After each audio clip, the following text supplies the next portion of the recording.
Ukrytý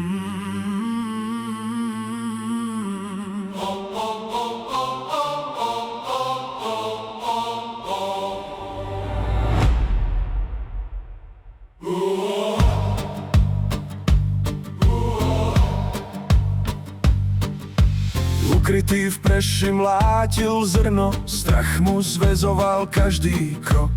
Midianci im brali úrodu, nádej, krajinu ovládol temný rok. Sklonené oči, snavené dlane, nevidel v sebe žiadnu moc. Odrazu zaznel nebeský hlas, čo pribehol mu na pomoc. Keď sa cítil malý a stratený, Božím anielom nájdený. Hospodin s tebou, odvážny hrdina, tak vravel hlas, čo zmenil mu smer. Nie podľa toho, čo videl v sebe, posolstvám Božím teraz ver. Hospodin s tebou,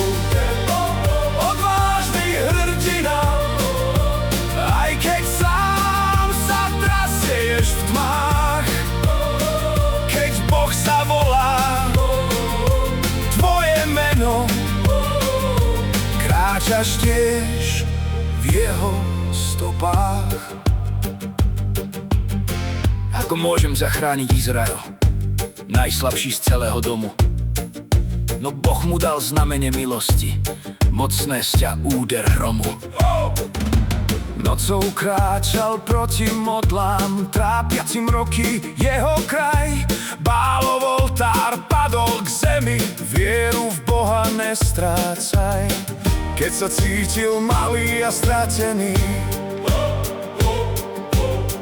bol Božím anielom nájdený. Hospodin s tebou, odvážny hrdina, tak vravel hlas, čo zmenil mu smer.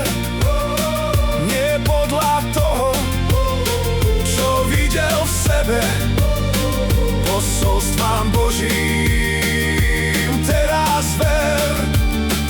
Hospodin s tebou, odvážny hrdina, aj keď sám sa trasieš v tmách. Keď Boh zavolá tvoje meno, kráčaš tiež v jeho stopách. Nie silou, nie mocou, ale duchom Pánovým. 300 mužov, trúby v rukách, proti vojskám početným.